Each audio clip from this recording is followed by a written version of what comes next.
sak lai ni ka wang lai hun le kum zong te kha itan pe phal lovin lal pa ka du danin ka pangral thi ka chak na tharui le thei na chuangin nang kamamo ngai lo senga ma se ka wang lai hun na lo liama chak na tlem te chau ka nei ta ka dam chung kum te a lo tam min lal pa ka lo ma mo te o lo nai ro lal pa nam ka ngai che ka thang am thei lo kho ve la hian chol na dai lim le muan na na pui so lo min lar su la i ne ka ron pan che ka dam lai ni te kin hun min i ram mo ina fin shuai ro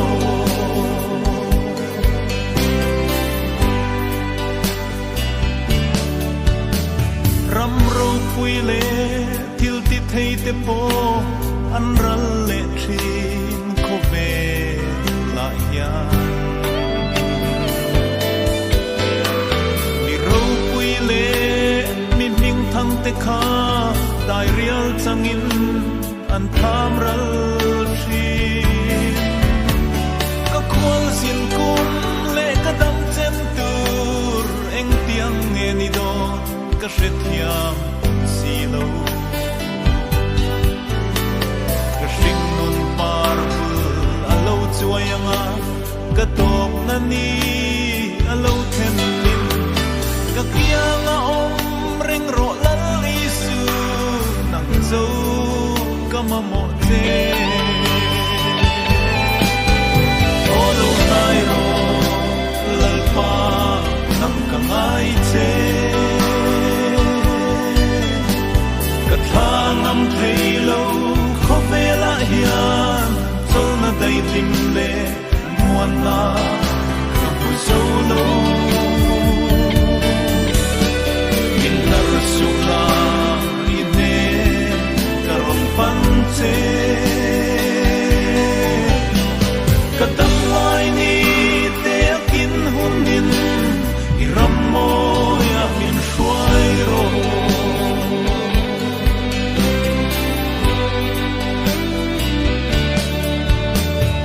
chun le zua le i thian du ten sira nolin nu tiang an chon chemo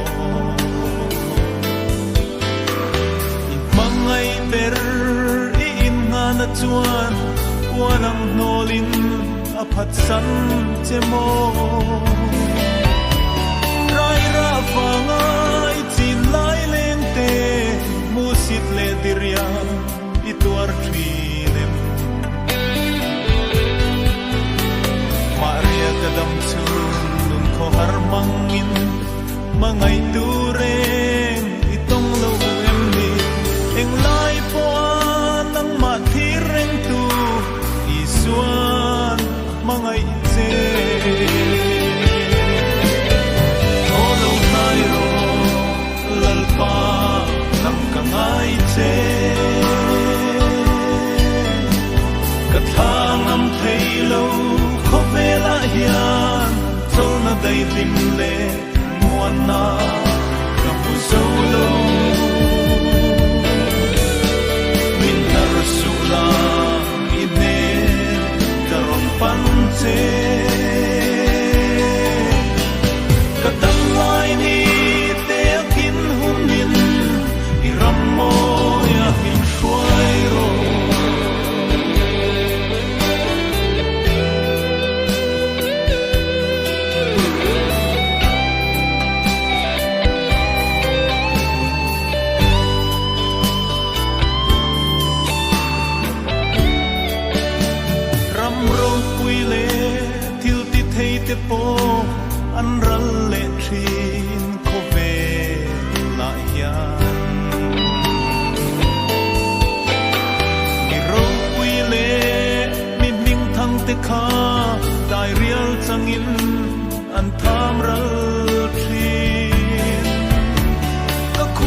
sẽ thiam